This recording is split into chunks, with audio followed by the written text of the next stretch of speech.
What's up, everybody? Welcome back to Survivor Sax. In this video, I want to talk about the two most important things that you need to be doing in your practice routine every single time you practice. All right, let's get to it.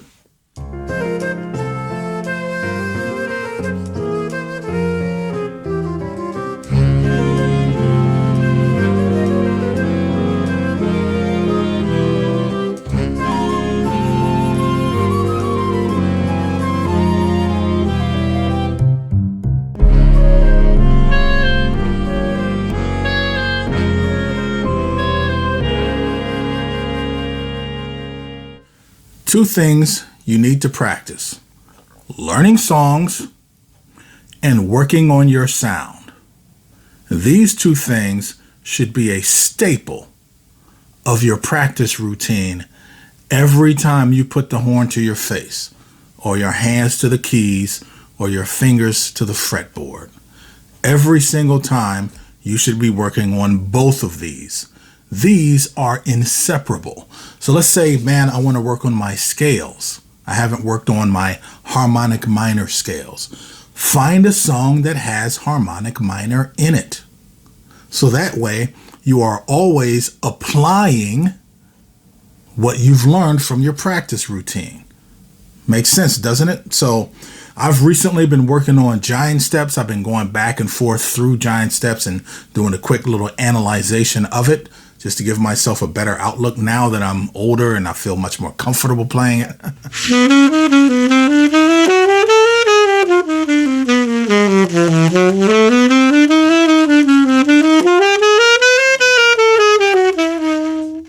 And I'm always working on my sound. So whenever I think about working on my sound, I'm going to think, okay, what song should I be working on?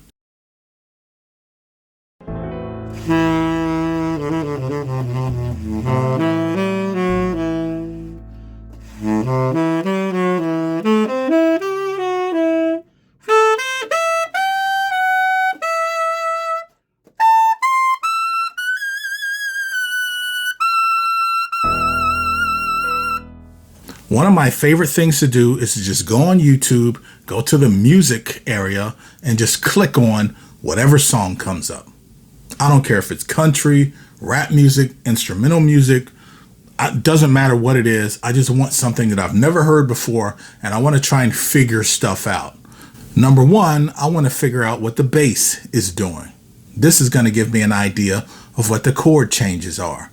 A lot of pop music is just going to be 1 4 5 1 or 1 6 4 5, this kind of thing. But even still, when they're in inversions, it can be a little difficult to pick out sometimes. But even still, once I actually start to play, I'm always working on my sound. What am I doing with vibrato? How am I ending these notes? Because these are the things that people actually care about. I know that as a jazz musician, understanding complex harmonic structures is very important to us. However, they're not as important as you think they are, which is why so many of your favorite jazz musicians, their favorite jazz musicians, are Lester Young, Louis Armstrong, people that didn't play with this complex harmonic structure in their soloing every time they played. They were people that were really good at establishing melody and developing it. They had a great tone, a unique sound that made them identifiable and relatable. These things are super important. And what value does any of that have if you don't know any songs? So always be practicing a song, always be working on your sound. Even if you're doing just scales, if you're doing overtones, all that stuff, learn songs and work on your sound. All right.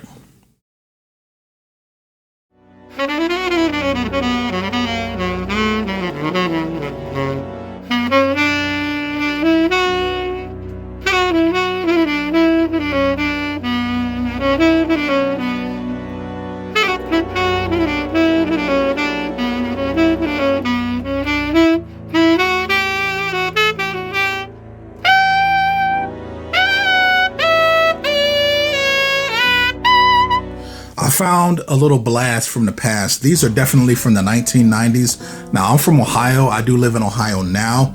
And when I was in college in the 1990s, I used to go to the OEMA. It was basically like NAMM, but Ohio. And they'd have like all the instruments and all that stuff. And I would love to just get these little like pamphlets. You guys remember this stuff, man? This is the original Yamaha 62 when they like first released these. So I'm just gonna like show you guys this kind of stuff real quick. This is great. Show some other stuff in here. As you can see, they actually have the YAS-23. This is definitely one of the greatest saxophones that have ever been made here. Also with the 62 and the 52. And it's got, oh, I didn't show you the whole thing. My bad. Hold up.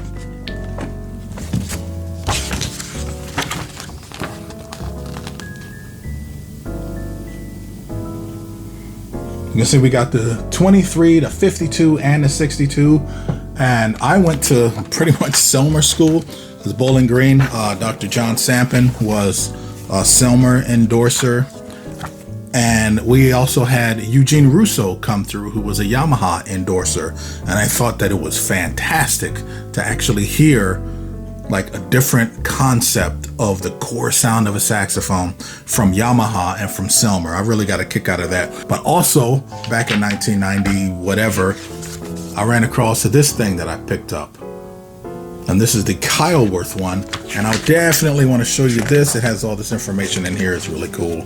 But I had completely forgot that Kyleworth made a bass saxophone. I did not know that. I can't find these anywhere on eBay. I don't, maybe people just don't want to sell them. But this is also right when the Black Nickel SX90R was coming out, and what a phenomenal saxophone that turned out to be. But also here is a low B flat Barry saxophone, and apparently Kyleworth still makes them, and you can pick one up as a custom order. I definitely would like to get a low B flat more than a low A Barry sax, but after having recently played the low A BW01 from Yanagisawa, I might have to rethink that whole thing. Okay. So a couple of weeks ago, my cruise ship agent called me about a gig and possibly going back, and long story short, I denied it. But I thought to myself, you know, I should tell some people that are still curious about cruise ships and whether they should do it or not. And I'm going to sum up everything here, but I'm also going to leave you on a positive note on the one gig I do think that you should actually try to get from working on cruise ships. Now, there's a gig on cruise ships that will ultimately pay. There's one gig on cruise ships that really does pay a very significant amount of money. When I left in 2019, the lowest ranked acts were getting around $7,000 a week. This consists of you getting on a ship, rehearsing with the band for 1 to 2 hours, doing 2 or 3 shows, depending on the size of the theater on that ship. If it's big enough, then generally they don't have enough people that they can fit in for 2 shows, so they'll do 3 of them. So you're basically looking at 5 hours worth of work. And then once you do that, they would offload you, and probably one of the sister ships or one of their other ships would be in port, and then you'd go on to that ship and basically do the same thing within a 7-day period. That's kind of their formula with Royal Caribbean. I mean, I don't know what's going on out there now post-COVID, but with a gig that can pay that much, with you having that kind of freedom, I think it's worth mentioning for any of you that are actually considering working on cruise ships. Now, if you go on cruise ships, the gig that you really want in order to prepare for that is going to be in the orchestra, because that's going to give you an idea of the kind of stuff you need to be thinking about learning to play, because it's not, you know, like a bunch of Coltrane and this kind of stuff. It's really just, you're a different kind of entertainer. And starting at $7,000 a week, you got to start rethinking all of that, especially if you're dropping $60,000, $80,000 a year going to some of these Ivy League schools as a performance major.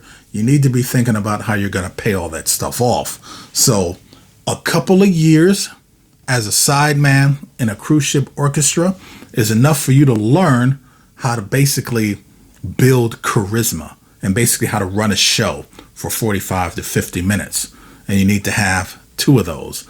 And it's the Neil Diamond, it's whatever the pop songs are, Taylor Swift. It's some of that stuff, but also the kind of stuff that has garnered you enough clout to get that gig. Having a degree from a top level Ivy League music school is definitely the kind of clout that they're looking for. Having a Grammy or a Grammy nomination, being a part of one of the top talent TV shows, these kind of things. I've worked with people on ships that have done that. I've worked with this girl that was on Britain's Got Talent, lovely sweetheart of a lady. But it's these kind of things that can garner you enough clout to get that gig. But if you don't have the charisma, you ain't gonna keep that gig. All right, ladies and gentlemen, so I just wanted to fill you guys in on something, get back to my regular Sunday routine. Of course, I do have my Altissimo books for alto and tenor. I got my Diminished book for all instruments. Most important, like I've been saying, I have my saxophone sound development book that is available. If you like this kind of stuff and you want to support the channel, you can buy me a piece of cake. They are delicious. It's like a Kickstarter, Patreon type of thing, but you make a small donation and that helps the channel grow a lot. All right, ladies and gentlemen, that's all I got for you. Thanks for tuning in. Before I leave, I want to give you guys a heads up. I got my fingers crossed. I've been talking with a company to try to get instruments in that I can do more of a thorough review instead of the demos that I have been doing, to give you guys just much more in-depth information. I'm going to be at home. I'll have access to them for about a week before I have to send them back and really do a thorough playthrough of these instruments. Post a link if you're interested in picking up these instruments, but I'm really looking forward to that, to really give you guys the information that you want. See ya!